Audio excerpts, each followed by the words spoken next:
Okay, let's start.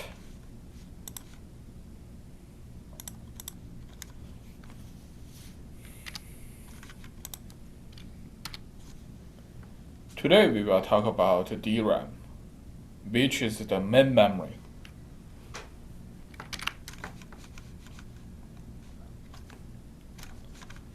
In previous lecture, we discussed about the SRAM. It's a very fast memory, but one single cell requires two inverters, and two inverter may occupy will require 6 transistors. So it's not very dense.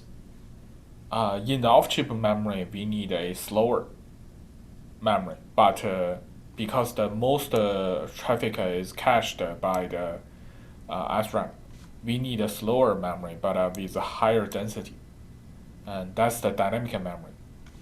So the SRAM requires 6 transistors to record 1 bit, but the DRAM has only 1 transistor to record 1 bit. So this is the SRAM. This is 2 inverters, and this is the DRAM. Compared to the SRAM, it has only 1 access transistor. This is the access transistor. This transistor control whether connect this capacitor to this bit line. If this transistor is closed means this capacitor is connected to the bit line here. You can actually sense the data, sense the charges in this capacitor by this bit line. Of course, if it's not closed, if it's open, then you cannot sense the data. So this is the capacitor.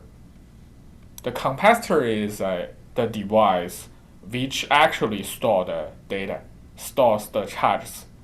From this picture, you can see that the capacitor is actually a very deep hole here.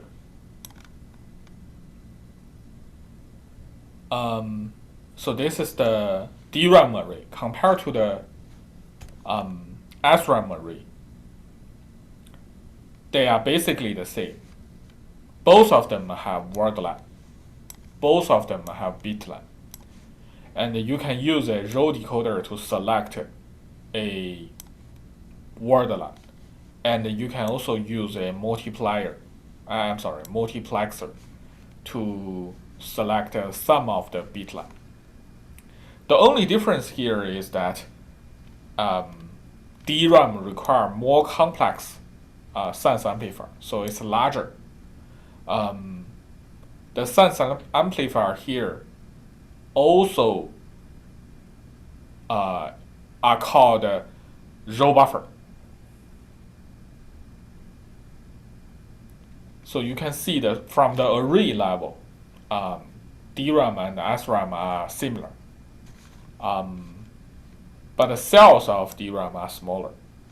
Each read operation may destroy the content in the memory cell, in the DRAM cell.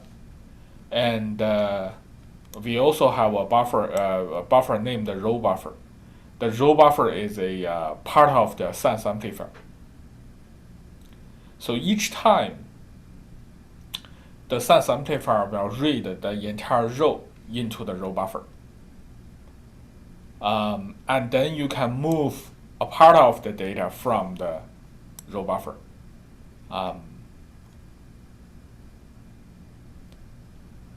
So I will introduce the so-called destructive read first. So this is the DRAM cell. It's simple. You just have an access transistor and a capacitor here. So if the capacitor has some charges, then it's a 1. Otherwise, if it has nothing, has no charges, then it's a 0. So how to sense these two states is a problem you need to solve during the read operation. The first step of a read operation is, let me go back to the previous slides. The first step is to pre-charge this bit line. The so-called pre-charge means you set the voltage of the bit line to 0.5 VDD. Because at the beginning of the read operation, you don't know whether it's a 0 or 1. You don't care either. You just charge the bit line to 0.5 VDD. Here they are the same. And then you close the sense amplifier. Close this transistor so that this capacitor is connected to the 0.5 VDD bit line. It takes some time, to have a stable voltage. So there are two cases. First, you have some charges in the cell. Like this figure shows, this is the cell voltage. You have some charges in the cell. Okay, so when you have charges, the cell shows VDD voltage. And the cell have a VDD voltage. So this is VDD. But the bit line here has a 0.5 VDD. Apparently, the cell has a higher voltage. So the charge will go from the cell to the bit line. And then the bit line voltage will slightly increase. It will be larger than 0.5 VDD. Okay, so clearly you can have an increase here. But for the cell, originally it has a VDD voltage, but some charge flew away from the cell and it go to the bit line, so the voltage of the cell decreased. Will it reach 0.5 VDD?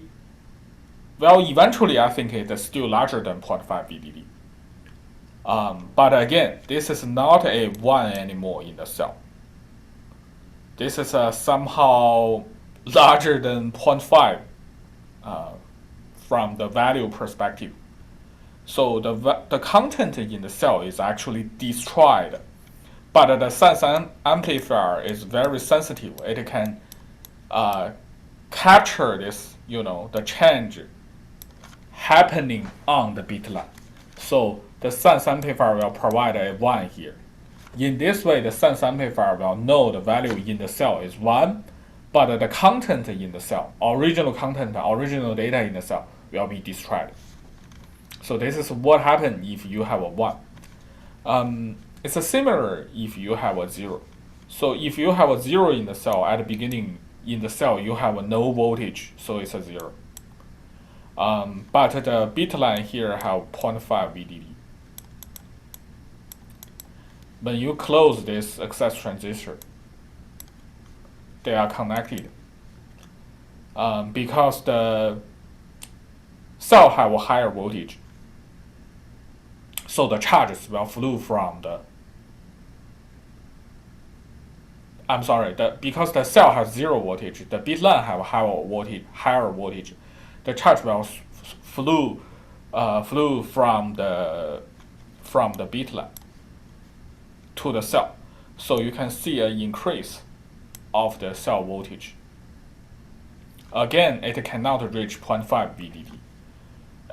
But the voltage on the bit line also decreased because the charge flew from it to the cell. And the sense amplifier can capture this change. So in this way, also if you have a 0, the content will be destroyed because this is not a 0 anymore. And the data will be stored in the sense amplifier, which is a 0. So after each read operation, the cell value of that particular row will be stored in the sense amplifier, will be stored in the row buffer. The content in the cell will be destroyed.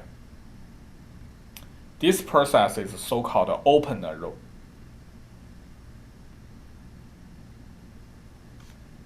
So originally the data in the DRAM cells, but after a read operation, the data only in the sense amplifier.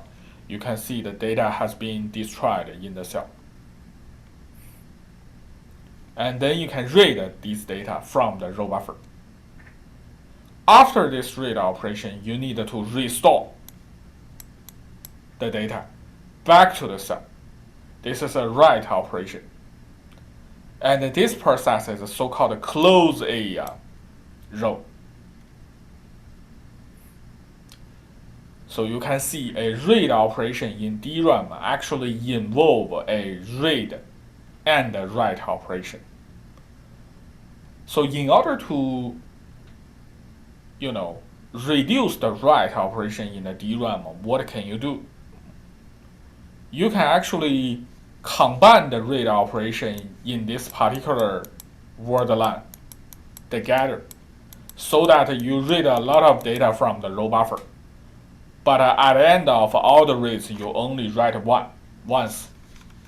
That will be better, which means that if you have a higher row buffer hit rate, you can reduce the restore or write operation number. So this is the different operation between the from the SRAM. This is the unique operation of DRAM. So this is a DRAM cell. Even you do not have any read or write operation, slowly, gradually, the charge will flow through the from the cell to the bit line. So the spontaneously the DRAM will lose its content. This is the reason why it's called DRAM, dynamic RAM. Even you don't do anything, you still have a leakage. So you can see at a very long time the VDD will reduce spontaneously. At some point, you cannot distinguish whether it's a 1 or 0. So you need to periodically refresh the cell. For the refreshed, when you refresh this, particularly when nowadays everybody has a very large DRAM, so you need to intelligently schedule your refresh. You cannot, let all the memory to refresh simultaneously. If this is the case, then no memory array can serve you. A better way is that they can refresh themselves in turn, one by one, so that only one is busy with refreshing and you can use the other arrays. And I will repeat the process how to read a content or write a content from the DRAM array or to the DRAM array. So here is the process. At the beginning, the CPU will issue some request to the memory controller. Why we need a memory controller? Because the CPU knows nothing about the DRAM. Only the memory controller can know whether you have a DDR4 or DDR3 or other types of DRAM. And then the memory controller will translate your request, whether it's a read or write, into the comments the DRAM can understand. and then it will issue a row activation command, which will active this row. The activation means you close the word line. You close the the access transistor of this row. When you close the access transistor, then you actually sense the data to the sense amplifier. This is all done by the activation operation. So the activation operation, also called a row address strobe, because you actually send a row address to the array. Only in this way you can active one row. The next step is to send a column address into the array, so that you can select a part of the data and transfer these data to the memory to the memory controller, and then the data transfer happens. And then when the memory controller has the data, a memory controller will send the data back to the CPU.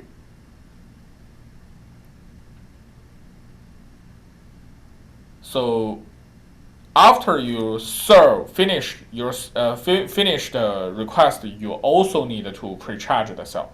The pre-charge means you write the data back, you do the restore operation, and pre-charge the cell, charge the voltage on the bit line to 0.5 VDD.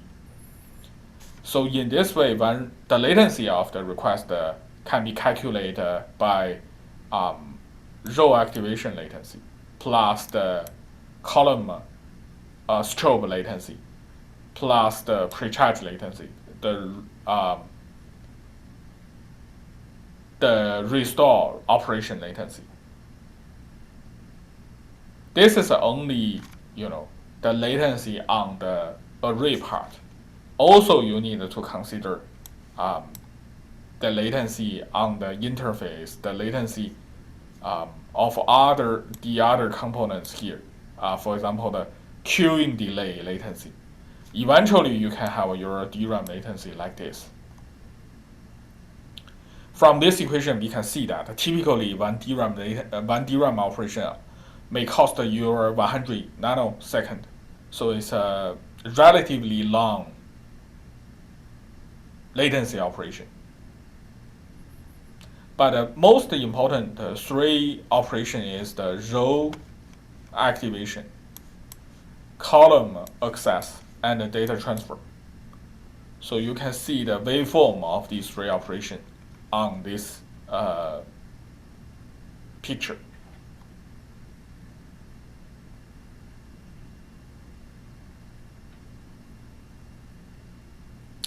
So after you active one row, open one row, it's possible to consecutively send multiple column address to the same row.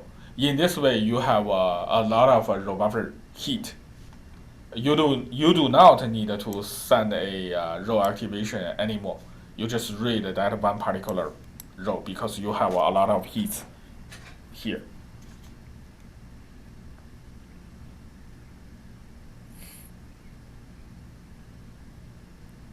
So on the DDR interface, we also have a clock signal.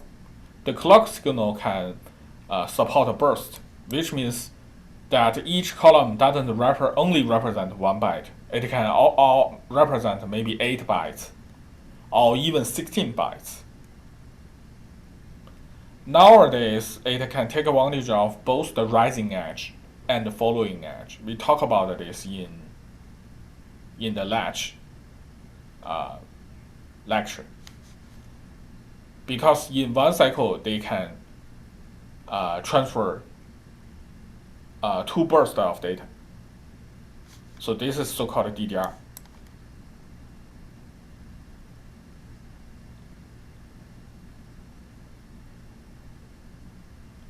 The data, the digital data is always represented by the analog signal. High voltage, like this, and the low voltage. And of course, you have some bit flip on the bus. The flipping itself also consumes some latency. So it cannot immediately,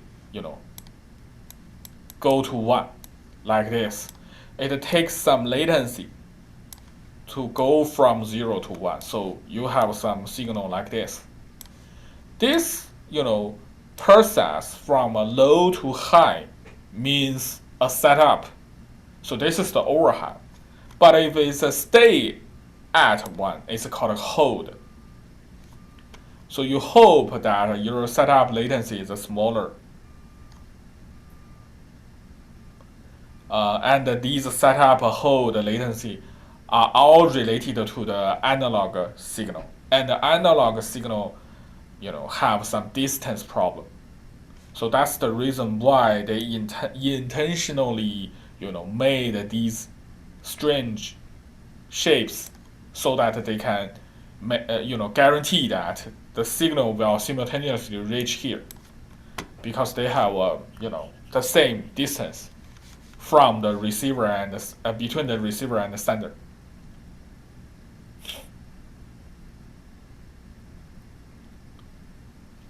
In order to have a higher row buffer hit rate, we need to care about the data layout. So we can have some data layout like this. Word 0 go to bank 0, word 1 go to bank 1. In this way, you can take advantage of the bank level, so-called bank level parallelism, because we have so-called spatial locality. It's very likely for us to read word 0, word 1, word 2, word n-1 in a very short time period.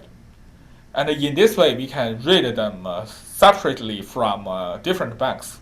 This is good because the bank level parallelism is large.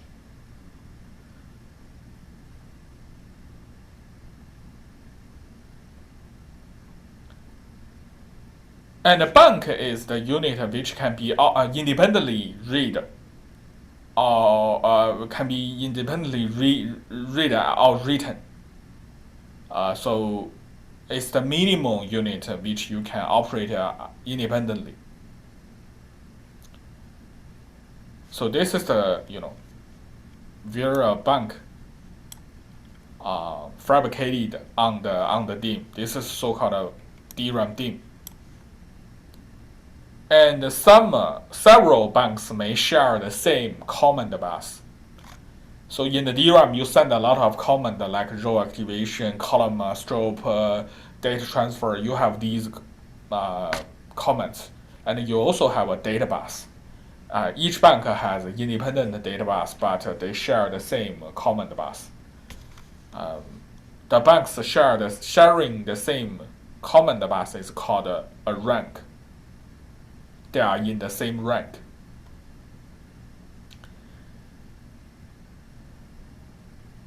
And each rank have multiple DRAM chips here.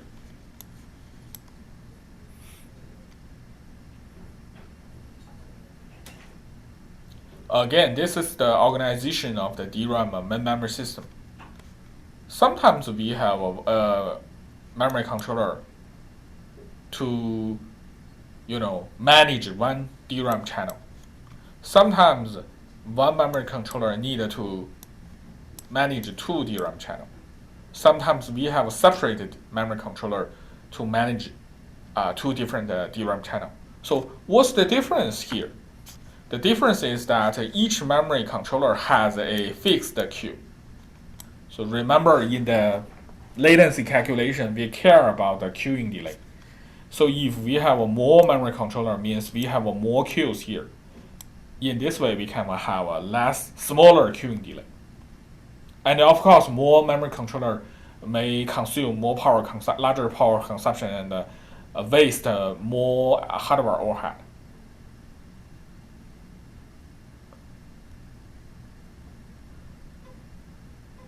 When we have different banks, different ranks, different channels, we need to maximize the parallelism on these units.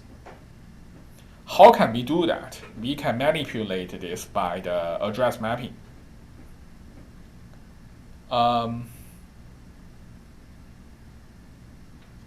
Either we can put the consecutive addresses into different banks like this.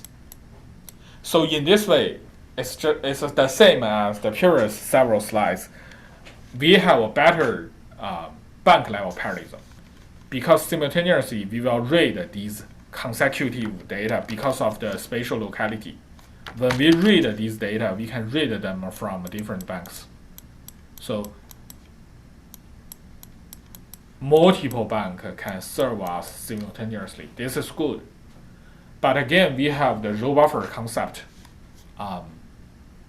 If we manage data like this, we put the consecutive data in the same bank. So in this case, we have a higher row buffer hit rate because these data will be allocated in the same row buffer. So clearly there is a trade-off. Either we can have a high row buffer hit rate, all the data we are reading are in the same row buffer or in the same bank, or we can take advantage of the bank level parallelism to read consecutive data from different banks. So which one is better? From the from the latency perspective, this one is better because we have a larger parallelism. From the power perspective, this one of course is better because we read all the stuff from the same row and we only use one bank. You can use different data mapping to achieve different goals. We also have a different scheme or policy to manage the row buffer. Again, the DRAM read is destructive. One policy is that when I active one row, when the data of the cell are in the row buffer, I just keep everything like this. We keep the data in the row buffer so that we expect the following reads will be hit in the row buffer. Of course, if we have this scheme, it's very likely that will happen. So in this way, I can expect a lot of row buffer hits.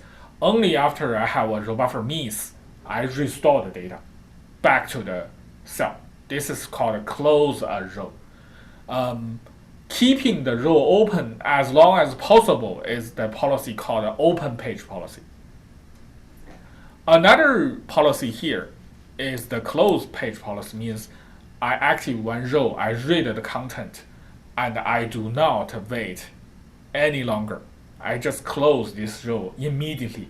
Why? Because I expect that there's no hit in this row buffer. Why I can say that? Because if I adopt this address mapping, then it's not likely the next request will go to this address. Because they potentially will read the consecutive request from different banks. So in this way, closed row buffer policy is better. So you can see that different row buffer management scheme is related to the your address mapping. So they are all connected, and all of these, both of them, have a huge impact on the DRAM bandwidth utilization and DRAM latency, which can also impact your CPU performance. So this is the overall structure of your CPU and the DRAM. So this is your CPU. This is so-called a front side bus, FSB. So we heard about this a lot, particularly if you are interested in overclocking. This is so-called a FSB. The SFB is the connection. is the connection between the CPU and the memory controller.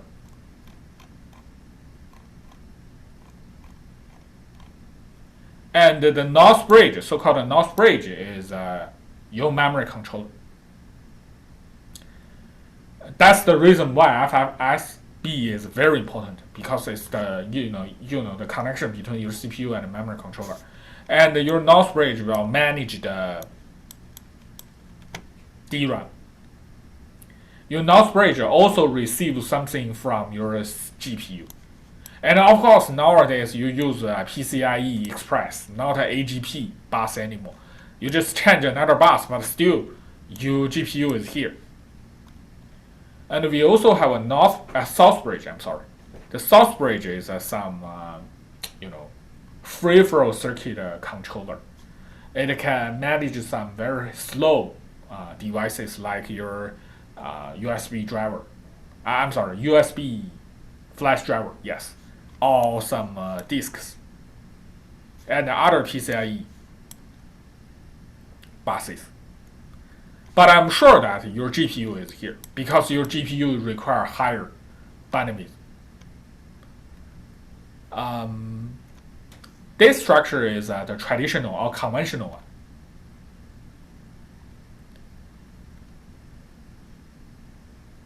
And you can see that the CPU is very close to the NOS bridge.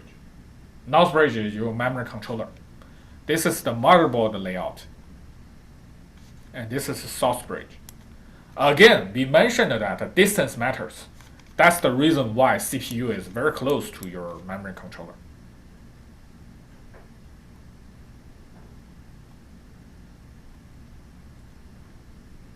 Now some more advanced motherboard or CPU even integrate your memory controller on the CPU die itself. So there's no NOS bridge anymore. So only source bridge here, because the NOS bridge actually integrated in the CPU itself. So in this way, the bandwidth between the interconnection between the CPU and the memory controller are even faster. This is your memory controller. You have read queue, write queue, response queue, and some scheduler. The scheduler can translate the CPU comments to the DRAM comments. The comments the DRAM can understand. And the CPU also needs to communicate with the cache because your request goes from the cache to the memory controller. The memory controller also needs to handle the DRAM refresh, row buffer policy, and address mapping policy, and request scheduling. So basically, your DRAM is very dummy because DRAM is very cheap. It has no intelligence. It cannot do any scheduling, manage stuff. All the managed scheduling stuff is done by your memory controller. That's the reason why people like to integrate a memory controller into the CPU nowadays. Again, we explain the policy, open page and close page here. Nowadays, I think people prefer the closed page. Why? Because you have multi-cores. Different cores may read different banks. All the same banks. So it's not very easy to have row buffer heat anymore because they will stretching them itself. The closed page now is a major or dominant scheme. Besides multi-core, now everybody has big data applications. Because this application has very large footprint, it's not very easy to have row buffer heat. When you do the scheduling, you also have different policy, like the first come, first serve, first come, first serve policy, first ready, first come, first serve policy. What does that mean? The first come, first serve is just a FIFO. However, if we just use the FIFO, it may hurt the performance. Why? Because if the request at the the first position in the FIFO, so the next request will has to wait if this request has some bank conflict. If the request has bank conflict, it means it's not ready. Then you need to just let this request wait and go to the next request, serve the next request. That's the reason why people propose this first ready, first come, first serve. Because the first request may suffer from a bank conflict, or the bank it going to read is performing refresh. So in this way, first ready, first come, first serve may achieve better performance.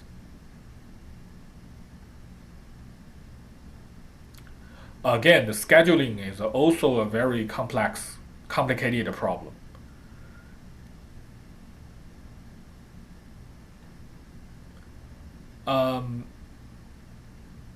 Besides the scheduling, memory controllers' first priority job is to translate the CPU comments to the DRAM comments. And in order to do that, you need to maintain some DRAM constraints. For example, there is a latency between the row activation and the column strobe. Why? Because DRAM devices are very slow, and they may enforce some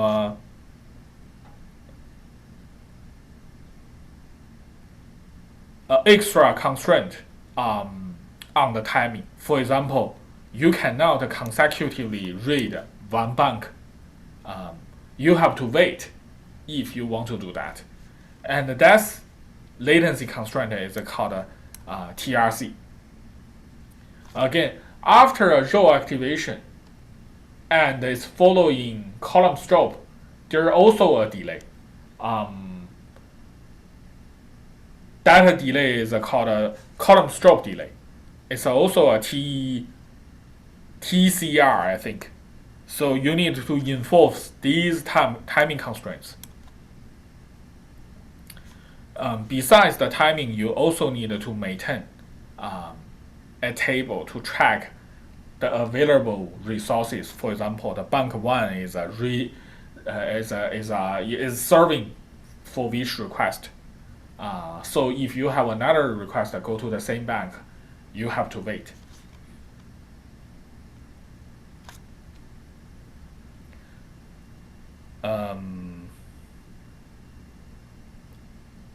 That's the reason why the memory controller is very complicated, because it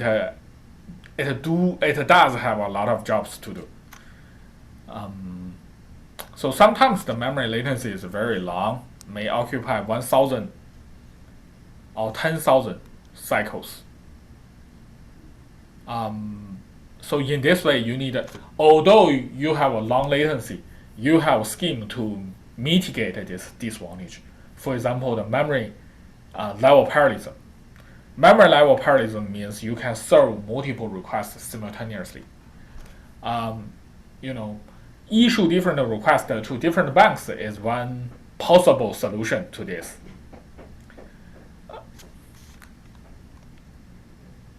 And in this average memory access time, we also need to consider the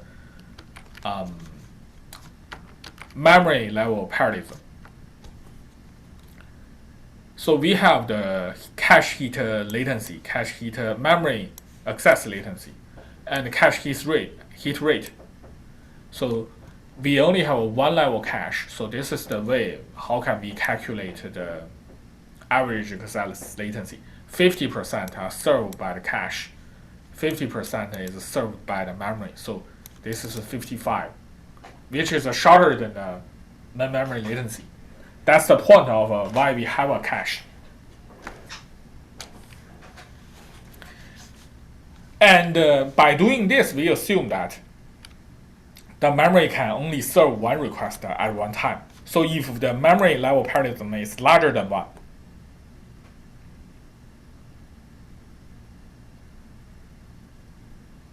so we can do something like this. We can use this latency directly divided by the memory level parallelism.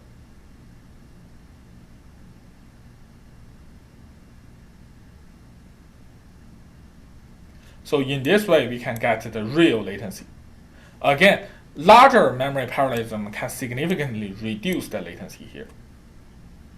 So in many cases, the memory level parallelism dominate the performance, decide your performance. And the memory level parallelism is not only the parallelism in the DRAM, it can also represent the memory request number in the cache.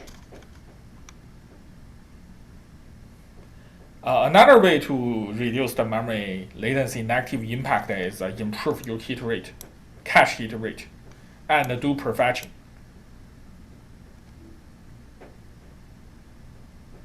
So you can make a prediction to guess which is your next useful data. You can read it before the off-chip request happen.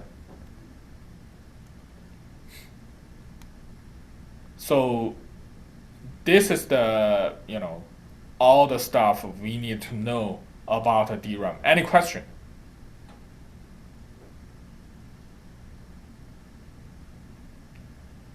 If you have any question, please email me.